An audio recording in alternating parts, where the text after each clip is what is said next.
በየቀኑ ከጓደኞች ጋር ስትዝናና ውለህ መስራት ያለብህን ነገር ባለመስራት ተጨንቀህ ታውቃለህ?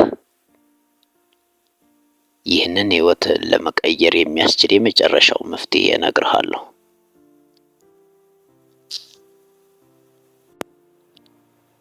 ቪክቶር ሁጎ አንድ ሊሆን ከማይችል ቀነ ገደብ ጋር ተጋፈጠ። ይህ ከመሆኑ ከ12 ወራት በፊት ይህ ጸሐፊ ለአሳታሚው አዲስ መጽሐፍ እንደሚጽፍ ቃል ገብቶለት ነበር። እሱ ግን ያንን ዓመት ከመጻፍ ይልቅ በረባ ባረባው ከሰዎች ጋር መዋልንና መዝናናትን ስራው አደረገ። በዚህም የተነሳ ስራው በጣም ተጓተተብን። በሁጎ ድርጊት የተበሳጨው አሳታሚ 6 ወራት የጊዜ ቀነ ገደብ ቆርጦ ሰርቶ እንዲያስረክበው ነገረው። በዚህ ቀነ ገደብ መሰረት ሁጎ መጽሐፉን ጽፎ በየካቲት 14 ማስረከብ አለበት።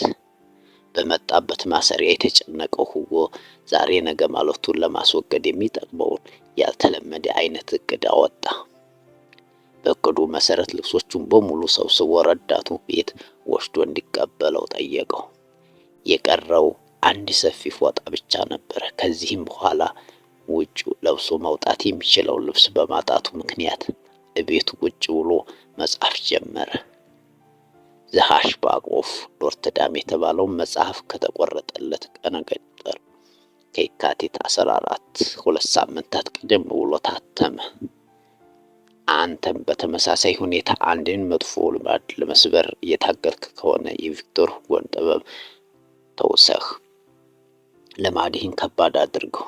ይህንን ስልት የምትተገብርባቸው ነገሮች ስነ ልቦና ባለሙያዎች የቁርጠኝነት መሳሪያዎች ይሉታል።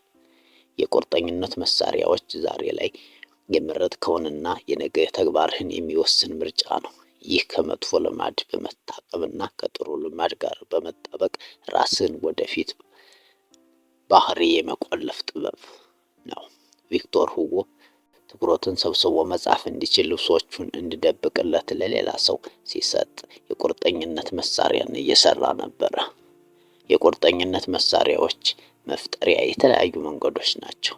አብዝተህ በመጠቀም የተቸገርከውን አንድ ነገር በጅምላ ከመግዛት ይልቅ በችርቻሮ አንድ በአንድ በመግዛት ፍጆታህን መቀነስ ትችላለህ።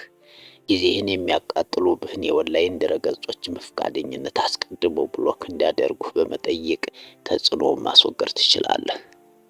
ምግቦችን ገዝተው እንዳይበሉና ክብደታቸውን እንዳይዛባ በማሰብ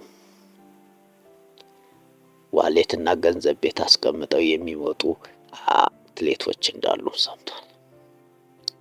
የስነ ልማድ ባለሙያ የሆነው ጓደኛ እያለም ሌላ ምሳሌ መሆን የሚችል ነገርን አድርጓል። እያለ ቤተሰቡ የኢንተርኔት አጠቃቀም ለማስተካከል በሶኬቱና በሮተሩ መካከል ሲፈለግ ኃይል ማቋረጥ የሚችል መሳሪያ ይቀጥላል። ልክ ማታ 4 ሰዓት ሲሆን የተቀጠለው የጊዜ ቆጣሪ የሮተሩን የኃይል ምንጭ ያጠፋዋል። በዚህ ጊዜ ሁሉም ሰው የመኝታ ሰዓት መድረሱን ያውቃል። የቁርጠኝነት መሳሪያዎችን በጣም ጠቃሚ የሚያደርጋቸው ነገር የማትፈልገው ተግባር ውስጥ የመቆየት ጉጉትህን ሳይቆጣጠርህ በፊት ጥሩ ፍላጎት እንድትተገብር የሚያደርጉ መሆናቸው ነው። ዋናው ፍላጎት አንድን ጥሩ ልማድ ከመጀመር የበለጠ መተው ከባድ እስኪሆን ድረስ መቀየር ነው።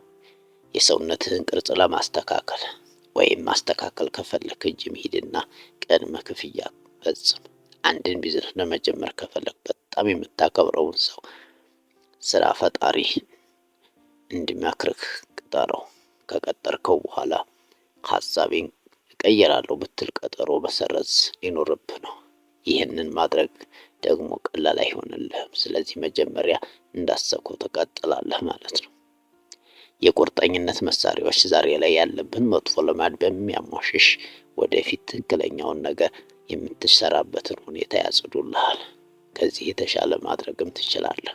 ጥሩ ልማዶችን አይቀሬ፣ መጥፎ ልማዶችን ደግሞ የማይቻሉ ኢምፖሲብል አድርጋቸው። ጆን ሄነሪ ፓርተሰን የተወለደው በ1844 በኦሃዮ ዳይቶን ውስጥ ነው። ያደገው በአባቱ መሬት ላይ የተለመዱ ስራዎችን እየሰራ ነው። በዶርትማውንዝ የኮሌጅ ትምህርቱን ተከታትሎ ከጨረሰ በኋላ ወደ ኦሃዮ ተመልሶ ለከሰል ድንጋይ አውጪዎች በስቶርነትና በማከፋፈያነት የሚያገለግል አነስተኛ ሱቅ ከፈተ። መጠነኛ ውድድሮች ብቻ ነበር የገጠማት። እናም ወዲያው ብዙ ደንበኞችና ግብይት ያለው ሱቅ ሆነ። እንደዛውም ሆኖ ግን ትርፍ እያገኘ አልነበረም። በዚህ ጊዜ ነበረ ሰራተኞች እየሰረቁት እንደሆነ ፓርትሰን ያወቀው። በ1800ዎቹ አጋማሽ የሰራተኞች ሌብነት የታወቀ ችግር ነበር። ሪሲቶች የሚቀመጡት ክፍት መሳቢያ ላይ ስለነበር በቀላሉ መቀየር ወይም መቅደድ ይቻላል። ግብይቶችን የሚመዘግብ መተግበሪያም ሆነ የሰራተኞቹን እንቅስቃሴ የሚቀርጽ ካሜራ አልነበረም። እናም ግብይቶቹን ሙሉ በሙሉ ካላስኬድ ወይም እዛው ሆነህ ሰራተኞችን ካልተቆጣጠርክ በስተቀር የሰራተኞችን ስኮርት መቆጣጠር ከባድ ነው። ፓርትሰን በሰራተኞቹ ተግባር ብስጭት ውስጥ እንዳለ አንድ ማስታወቂያ ይሰማል። ይህ ማስታወቂያ ሪቲስ ኢንኮራፕሽን ካሸር ስለተባለ አንድ አዲስ ማሽን ነው። የዚህ አካባቢ ነዋሪ በሆነው ጄምስ ሪቲ የተሰራ ይህ መጀመሪያው ካሽ ሬጂስተር ማሽን ከእያንዳንዷ ግብይት በኋላ ጥሬ ገንዘቡን ሪሲቱን ወደ ውስጥ አድርጎ ይቆልፍበታል። ፓርትሰን $50 ሁለት ማሽን ገዛ። የሰራተኞች ሌብነት በአንድ ቀን ታሪክ ሆነ። በቀጣዮቹ 6 ወራት የፓርትሰን ንግድ ከኪሳራ ተነስቶ የ5000 ትርፍ አገኘ። ባገኘው ትርፍ የተነሳ በካሽ ሬጂስተር ማሽኖች የተደነቀው ፓርትሰን ቢዝነሱን ቀየረ። የሪቲን የፈጠራ መብት ገዛና ሀገር አቀፍ የካሽ ሬጂስተር ካምፓኒ ከፈተ። ከ10 ዓመታት በኋላ ይህ ድርጅት ከ1000 በላይ ሰራተኞች ያሉትና የምንጊዜም ውጤታማ ድርጅት ለመሆን እየተንደረደረ ያለ ድርጅት ሆነ። መጥፎ ልማድን ለመስበር የተሻለ ዘዴ ልማዱን ሊተገብር የማይችል ማድረግ ነው። መጥፎ ልማድን ለማስወገድ ከፈለክ ልማዱን ሙሉ በሙሉ ከመተው ውጭ ምንም ሌላ አማራጭ እስከማይኖርህ ድረስ ፍጭቱ እየጨመረ እንዲሄድ አድርግ። ከላይ ያየነው የካሽ ሬጂስተር ማሽን ታሪክ መሰረቅ በተግባር የማይቻል በማድረግ የስነ ምግባር ባህሪውን አውቶሜት አድርግ። ይህን ማሽን ሰራተኞችን ከመቀየር ይልቅ የተሻለውን ባህሪ አውቶሜት አደረገው። ካሽ ሬጂስተር ማሽንን እንደ መግጠም ያሉ አንዳንድ ተግባራት ወረታ የሚከፍሉት ደጋግሞ ነው። እንደነዚህ ያሉ የአንድ ጊዜ ምርጫዎች የተወሰነ ጥረትን የሚጠይቁ ቢሆንም በጊዜ ሂደት ግን እሴት እየጨመሩ የሚሄዱ ነገሮች ናቸው። በእርግጥ ጥሩ ልማዶች አውቶሜት ማድረጊያና መጥፎ ልማዶችን ማስወገድ በርካታ መንገዶች አሉ። በዋናነት እነዚህ መንገዶች ቴክኖሎጂ በአንተ በኩል እንዲሰሩልህ የሚያስተባብሩልህ ስልቶች ናቸው። ቴክኖሎጂ ከባድ፣ አናዳጅና ውስብስብ የሆነ ተግባራትን ቀላልና ህመም አልባ የማድረግ ኃይል አለው። ይህ ለትክክለኛ ባህሪ ቀጣይነት ዋስትና የምናገኝበት የተሻለውና ውጤታማው መንገድ ነው። በተለይ በተደጋጋሚ ለሚከሰቱና ልማድ ለሚሆኑ ተግባራት ደግሞ ይህ የበለጠ ጠቃሚ ነገር ነው። በወራት ወይም በአመታት የምታደርጋቸውን ነገሮች ስለሆኑ ልማድ እስኪሆኑ ድረስ የሚያደርስ ድግግሞሽ አይኖራቸውም። ስለሆነም ቴክኖሎጂው እንዲያስታውስህ በሚያደርጉ ሁኔታዎች መጠቀም ትችላለህ። በቻልከው መጠን በርካታ ነገሮችን አውቶሜት ባደረግክ ቁጥር ጊዜህና ጉልበትህን ሌሎች ማሽን መስራት ለማይችላቸው ነገሮች ማዋል ትችላለህ። ለቴክኖሎጂ የምንሰጣቸው እያንዳንዳችን ልማዶች ለቀጣይ እድገት የሚውል ጊዜና ጉልበት ነፃ ያደርጉልናል። የሐሳብ ባለሙያውና ፈላስፋው አልፍሬድ ኖርዝ ዋይትሄድ እንዳለው ስልጣኔ የሚስፋፋው ሳናስባቸው መስራት የምንችላቸውን ነገሮች ባበዛን ቁጥር ነው ይላል። በእርግጥ የቴክኖሎጂ ኃይል ጠላት ሊሆንብንም ይችላል። ፊልም ማየት ልማድ የሚሆነው ማየት ማቆም የበለጠ ጊዜና ድካም የሚጠይቅ ስለሚሆን ነው። አንተ ራስህ ቀጣዩን ክፍል ተጫወት ማለት እንዳይጠበቅብህ ዩቲዩብ እና ኔትፍሊክስ ቀጣዩን ክፍል ራሳቸው በአውቶፕሌይ ያጫውቱልሃል። በቃ ማድረግ የሚጠበቅብህ ዓይንህን አለመንቀል ብቻ ነው። ቴክኖሎጂ በትንሿ ፍላጎትና ተነሳሽነት ብቻ ወደ ተግባር መግባት የሚያስችልህን ምቾት ይፈጥርልሃል። በጥቂት የረሃብ ስሜት ምግብ አቅራቢዎች ቤትህ ድረስ እንዳመጡልህ ማድረግ ትችላለህ። ጥቂት ደበረኝ ብለህ ማህበራዊ ሚዲያ ላይ ለረጅም ሰዓታት ትጣዳለህ። እንደ ፍላጎትህ እንደሚሆን ለመተግበር የሚጠበቅብህ ድካም ዜሮ ከሆነ በየቅጽበቱ በተሰማ ስሜት ውስጥ ሰምጠህ ስትተገበር ትገኛለህ። አውቶሜት የማድረግ መጥፎ ነገሩ ለበለጠ ከባድና ውጤት ለሚያመጣ ነገር ለስራ ጊዜ ሳታስተርፍ ከአንድ ከቀላል ነገር ወደ ሌላ ቀላል ነገር ስትረማመድ እንድትውል ማድረጉ ነው። እኔ ለምሳሌ በደበረኝ ጊዜ ሁሉ ወደ ማህበራዊ ሚዲያ ጎራ ስለ ራሴን አገኘዋለሁ። ለስብርባሪ ሴኮንዶች ከደበረች ስልኬን አነሳለሁ።